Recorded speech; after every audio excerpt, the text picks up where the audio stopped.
Good morning. Just wanted to say thank you for the invitation to be here. This is my first time in Brazil. This is my first time in South America. This is my first time in the Southern Hemisphere below the equator. So this is many new experiences for me this trip. And I want to talk to you today a little bit about my life at PKU. But before I really tell you my story, I want to just share briefly a story that I discovered last year that really touched me very deeply. The author Pearl Buck, who lived in China and was a world-famous author, she wrote the book The Good Earth. I discovered a few years ago that she had a daughter, born in 1920. And this daughter, as she grew up, her mother realized that something was just not right as she grew and she developed. She wasn't growing and developing like other children. And so by the time she was 9 years old, they put her in an institution where she lived for the rest of her life. And years later, her mother wrote this book. It's called The Child Who Never Grew. At the time, they did not know what caused her daughter to be this way. It wasn't until many years later that when her daughter was an adult, I think long past since her mother had passed away, that they finally did a test and they finally discovered what it was that her daughter had.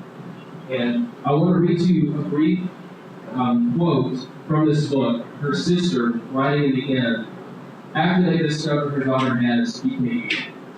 She described what her sister's life was like. She never learned to read and write, but she did learn to color, to write her name, verbalize her needs. She also learned to sew simple projects and to master many self-care skills that enhanced her independence. She learned to bathe and dress herself with some supervision, to tie her shoelaces, to be independent in toileting and toothbrushing, and to comb and brush her hair with verbal reminders. She also became skilled at using a fork and spoon after she gave up chopsticks, which she preferred for about the first 10 years she was at school. When I read that a few months ago, it moved me because I realized her daughter had PKU. I had PKU. The only difference between us is when we were born. Because she was born not just when they didn't screen for PKU. They didn't know about PKU. PKU had not yet been discovered by scientists. The life that she lived could have been the life that I would have lived. And when I discovered that story, it just really moved me, because for many years, I lived without knowing anybody else who had PKU. I lived knowing the stories and hearing the stories of people who were not diagnosed and how they spent their lives in an institution. I'd heard those stories, but I'd never really read anything like this. And then last year, I also watched a video on YouTube that showed some people who were not diagnosed in the United States. And it showed their life in the institution. And that touched me and moved me, because I'm a professional videographer, I'm a professional filmmaker. I've worked in television news in the United States. And I've been a professional videographer for the last 12 years. So when I watch video, it means a lot to me because I can relate to it, because that's what I do.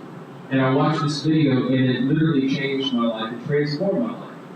Because from watching that video, I decided to make my own film, telling my story, because where I'm from in the United States, in Louisiana, the formula that I have to drink for my treatment is provided for free by the state. However, last year, at one point I thought that funding for that formula was going to be taken away, and I didn't know what I was going to do about getting my formula.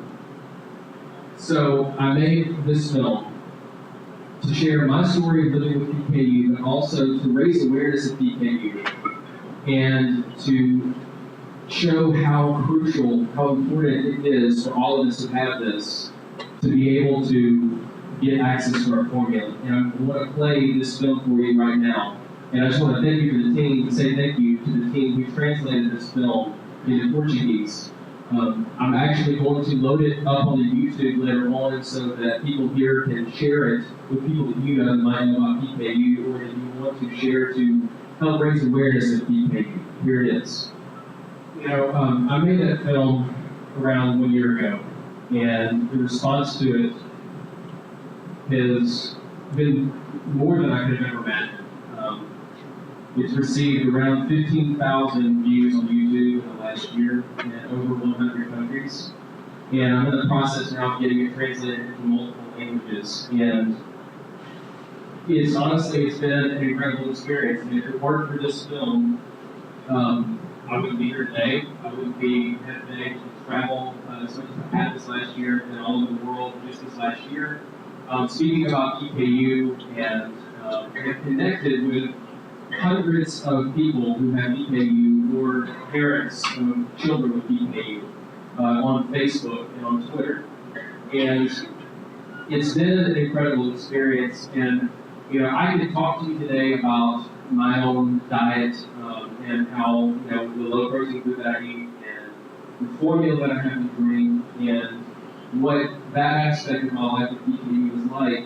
But I'm really not going to do that today simply because there is information out there. I want to share with you some other things that I've learned because of living with PKU.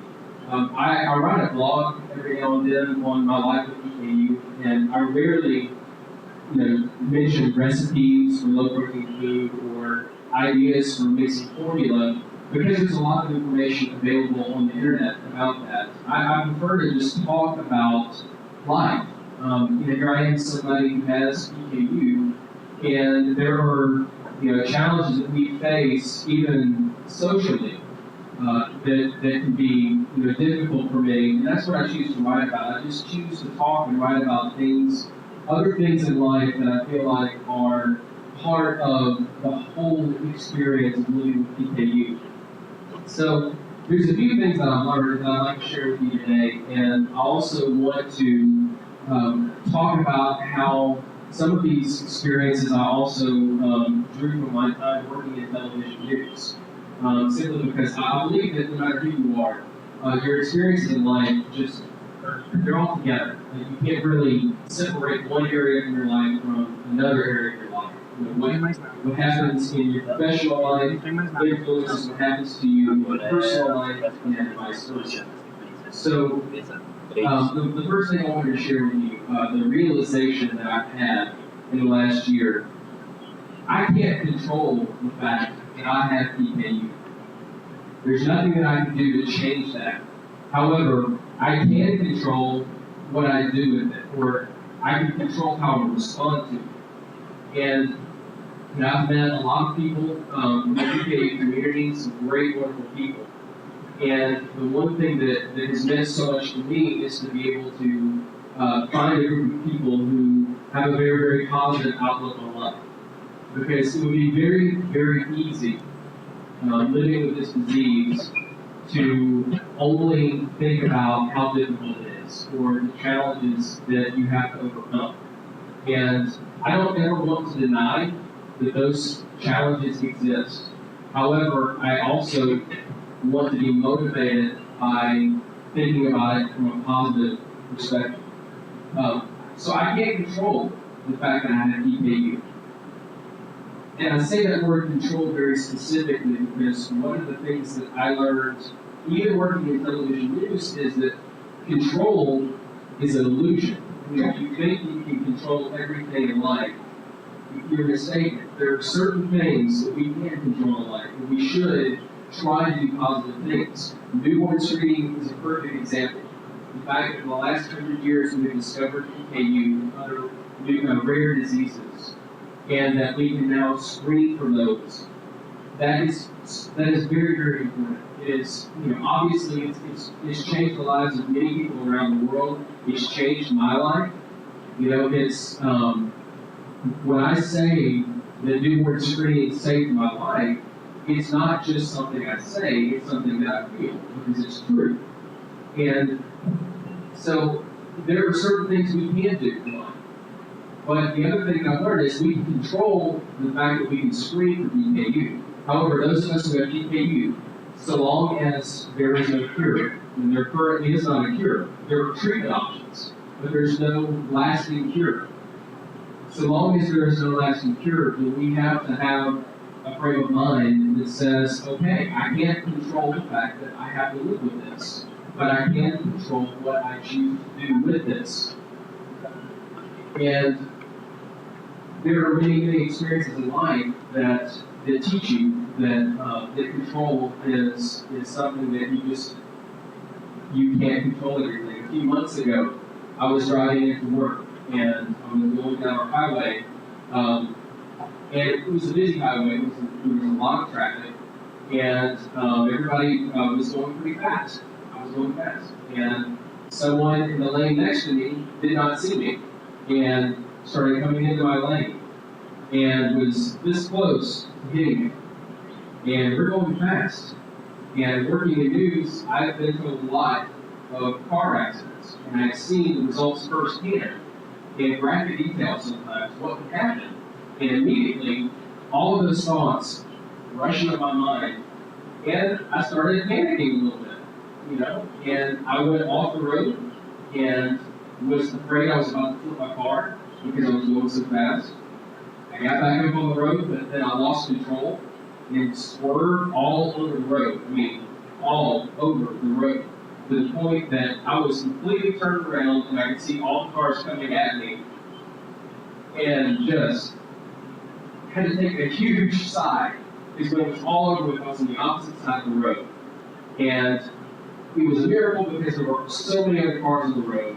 18-wheelers, large big trucks, and a lot of people, and didn't get scratched on my car did not get scratched.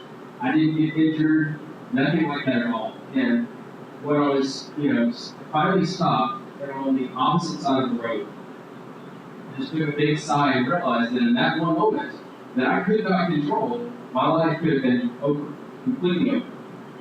And that's an example, an extreme example, I guess, of how there are certain experiences in life we can't control. And that's what I've learned about DKU as well. That, the fact that I was diagnosed, I can't control that. The fact that I have it, I can't control that. Well, what can I do? Well, I can make sure that I follow my doctor's orders. That I drink the formula that I'm supposed to drink. That I eat properly in the way that I'm supposed to eat. And know that by doing that, I'm healthy. That's at least one thing that I can do in a situation that I don't have a lot of control over. But another thing that I've learned this year is that life is much, much easier when you're not alone. Until I made this film, I was 31 at the time, and until that time, I didn't know anybody with DKU. The only contact that I had with anyone who knew about PKU was my doctors, my PKU doctors. They're the only people that I ever spoke with on a regular basis. They're the only people that I knew that I could go to and talk about this with. And not too long after I released my film, it started getting a lot of views, which I was amazed at. I didn't realize how many people would see this film. And I was able to meet and connect with people from all over the world on Facebook, social media, and have literally connected with hundreds and hundreds of other people. And I've had a lot of them message me and tell me that my film has meant a lot to them. And honestly, what they don't understand is that their interaction with me, the fact that I don't feel like I have to do this alone anymore, it means just as much to me. Because it's so difficult to go through anything difficult in life. Living with PKU can be a challenge. It really can. It's harder for some people more than others. For myself, living in Louisiana, I do get the formula that I need to drink. It's provided by the state. I made the film because it's not true for everybody else in the United States. There's no nationwide mandate that says if you have PKU, you're going to get your formula and it's going to be covered. Not from the government, not from our insurance community. There's no guarantee. So if you live in one state, you might be able to get what you need. If you live in another state, you may not. And for other people, it can be quite a challenge. For me, I'm very, very thankful that it hasn't been as difficult as it has been, but I have learned the power of people with the same disease coming together. Even though we're scattered across the world, there are people that I'm friends with now on social media from all over the United States, from Canada, from Italy, from England, from Australia, New Zealand, China, Russia, people from all over the world. And if it weren't for social media, we would not be able to interact with each other. If it weren't for the internet, and we'd be able to put my film on the internet, we wouldn't be able to interact with each other. And so life is much, much easier when you're not living alone. Another thing that I've learned this year, though, is that strength, it comes through weakness and vulnerability. And I guess what I mean when I say that is that typically we think that those two ideas, strength and weakness, are opposite, that they're different. That being strong, if you're living with a disease, at least culturally where I'm from, when I was growing up, we had people tell my parents, don't tell anyone he has that, because it was socially unacceptable. Because they thought I would grow up being like one of the people in the institution. They just didn't understand the disease. And so they told my parents, well, you just need to, don't try to talk about this with anybody else, don't try to get help from anybody else, just do this on your own. Don't talk about it, keep it to yourself, and just do it on your own. And thankfully, my parents didn't do that.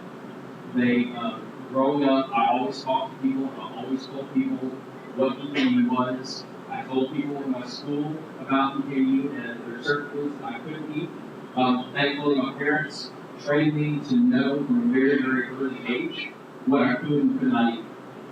In fact, one of the earliest memories that I have was a conversation that my mother was having with someone at school about PKU and what it meant. And I've never had a difficult time explaining to other people, and I've never thought it was unusual to talk about this.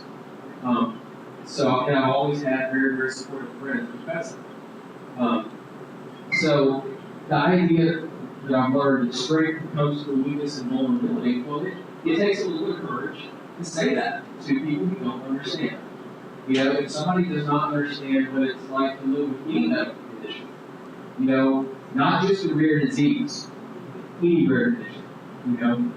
My wife also has a disease. She cannot eat certain food products that contain gluten, wheat, and other products like that. So for a long time, she was sick because the doctors didn't know what was going on. And it's not a rare disease like PKU, but at least in our area, people don't know about it. It's a celiac disease. And so she had a very, very difficult time communicating with people who didn't understand because she'd always been healthy, and now she's not. I guess people don't realize sometimes people just get sick, And so she, we went through a period of time that was very, very difficult because people just didn't understand. And that wasn't even for a rare disease. I have learned that there are some people in this world who do not understand what it's like to live with a rare disease. And as much as I tell them, okay, I can't eat this, I can't eat this, I can't eat this, I have to drink this, they don't ever understand. They don't understand how big a deal it is. And even my friends, until I made my film and really talked about how important it was, even my friends today will say that they did not understand just how serious it would be if I wasn't on diet or formula. And the one thing that I tell everybody is, obviously the most extreme example is the people in my film who were never diagnosed, who were in an institution. But even today, if I don't drink my formula, I can tell. I feel that. If I don't eat right, I can tell. I feel that. And so I communicate to them that it is something you live with for the rest of your life. It's not something that's just solved for your child, that you're diagnosed and that's it. You can do whatever you want. It's not like that. It is something that you live with for the rest of your life, and sometimes people just don't understand that. However, one of the other things that I have learned is that I can't worry about what other people think. You know, I can't be concerned with, you know, people who don't understand. And I mean, obviously, I feel like it's my responsibility to talk about people who don't understand, people who've never heard of it. However, if I come across people who, even after I tell them, even after I explain it to them, they still don't understand, and they treat me weird, different, and unusual, and I've experienced that. I've experienced, you know, social challenges in life from some people who are healthy, who don't understand what people living with something rare is like. I've experienced that. But I've learned over the last year or two, I'm just not concerned about that anymore. It's, you know, learning to be different is okay. We're all different. I mean, anyway, just because you have a rare disease, in my opinion, doesn't mean you're more different than anybody else. It just means that the consequences of not following your doctor's orders are different and they're more severe. But there's nothing inherently different about you as a person. And I feel like sometimes people who don't understand rare diseases forget that. A few months ago, I was on the internet and I was chatting with somebody online that I did not know, and I was talking about newborn screening, and I was talking about the importance of newborn screening. And in my mind, newborn screening is just something that it's one of those fundamental things that I didn't even feel like I had to explain why it was important to people in the United States, because all across the United States, we screen for PKU and a variety of other diseases. But I was just talking with an individual, and I was trying to illustrate a point as far as why I think screening is newborn screening is a good thing. And we got into an argument, and honestly, it was a heated argument. It was a very disagreeable person, and I basically wrote a response to them because after trying to explain myself and trying to illustrate the importance of newborn screening and how it has saved my life, and how I think it's a great thing that our government and so many governments across the world mandate that you have to screen babies when they're born. I think it's an incredible thing. I could not communicate what this individual was supporting. Their perspective was, well, that shouldn't be the government's responsibility. The parents can do it if they want to, but the government shouldn't say you have to do this. And my response was this. I said, your tax dollars have saved my life. I have a bachelor's degree in mass communication. I have a master's degree in theological studies. I have 12 years experience in video production. I have recognized the life the taxpayers have provided to me and have done everything that I can to give back. If that's not worthy of your consideration, I don't know what is. You know, I think sometimes it's a challenge to be patient because there are people who do not understand. Whether it's newborn screening, or whether it's PKU, or whether it's just rare diseases in general. There are some people who do not understand, and no matter how much you try to explain it to them, they're not going to understand because they refuse to open their minds and consider something that they don't know. And one of the things that I've learned is that you reach a certain point where you have to realize that you can't change that situation because you can't control that individual. But another thing that I've learned, and I was reflecting on my way to Brazil, is that life can change in an instant, for better or for worse. I always have reasons to be thankful for what I have, because in an instant it can be gone. Now, I've learned that being in television news and seeing so many tragedies and seeing so many people die, people hurt, and so many things covering Hurricane Katrina in New Orleans, so many things you just could not control. And then in one instant, For some people, their life is taken away. In one instant, they lost everything they owned. But on a positive side, I've also seen how one event in my life, which was making this film, has literally changed my life. Because I've been able to connect with the PKU community and the newborn screening community and the rare disease community worldwide. Life is changing. I've been thinking a lot about this week because last week was my 32nd birthday.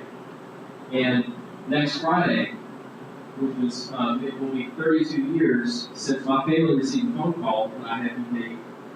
My grandmother was taking care of me at the time, and she was the one who answered the phone, and I've heard that story many times about how my family's life has changed in an instant.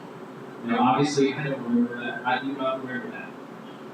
But I know the story that they told me, and I understand how, for my family, that one event in our lives changed everything forever. And I can either have a negative outlook on that, or I can have a positive outlook on that. And I choose to have a positive outlook. Because would my life be much more easier if I did not have PKU? Yes.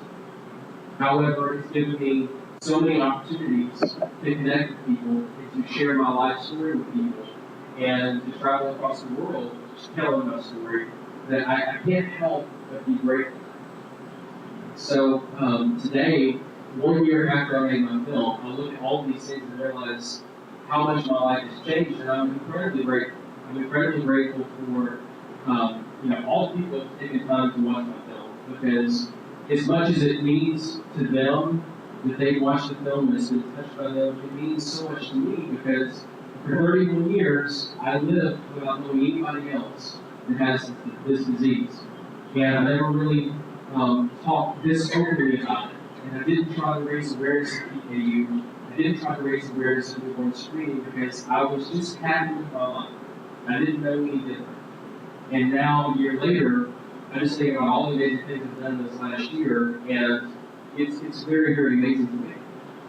So, I've learned a lot about life because of having PKU. I've learned that I can take a scenario in life that's imperfect and try to make the best out of it. I've learned a lot about life because of newborn screening, because it literally saved my life.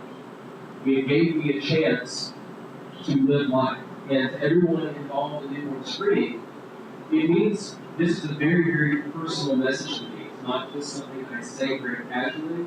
I mean it right here. Thank you for what you do. Because if you ever experience times in your job where you wonder if what you're doing is worth it, the answer is absolutely yes. Because there is an entire generation of people like me who would not have life, a quality of life like I have, would not have that because of PKU, because of undiagnosed PKU and being institutionalized. And so the work that you do today it's not just a statistic of people who've been screened and the people who have this disease, it's individual lives that you have changed forever because of what you do. And on behalf of at least all of us around the world with PKU, I just want to say thank you. On behalf of people in Brazil who have PKU, some of them I've been able to connect with on social media. I just want to say thank you, because you have changed our lives just by your own individual actions every single day. Things that, when I worked in news, I realized that a day that was normal for me may be abnormal for someone else.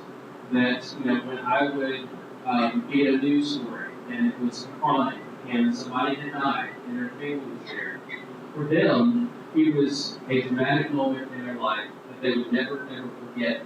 It was something that would change their life forever. And for me, it was another day. And eventually, I didn't realize, I didn't understand that anymore. I didn't understand that what was normal for me was not normal for someone else. In a positive way, I think the same thing can be true of anybody involved in newborn screening. That if you're working a job in which every day you're doing the same thing over and over again, that if you don't have the opportunity to interact with somebody who's actually affected by what you do, I can only imagine that there will be the same habit of thinking that, well, does what I do even matter? And the answer is yes. one final thought that I'd like to share with you now. And I had a lot of time in the airport on the way over here because it's a long flight. And I thought, I asked myself the question, why am I doing this? Why am I doing what I do? Why am I going on this trip? Besides the opportunity to go to Brazil, which that's just obvious. If somebody tells me, hey, you can go to Brazil, I would say, okay, thank you. And, but why am I involved in, as someone who has PKU, why am I involved in raising awareness of PKU, or raising awareness of people screening? And for myself, I realized that because of my life in TV news, it really does motivate what I do here. And the only way I can describe that is because I saw so many things that I could never, ever change. I saw many horrible things that I wish I'd never seen. I saw, not many people could say they've been in New Orleans when Hurricane Katrina had just destroyed the city, and nobody was there. I've gone to New Orleans every year most of my life because that's where my PKU clinic is. That's where my doctor's are. So I've grown up going to New Orleans every year, and I've been there and seen the city so busy.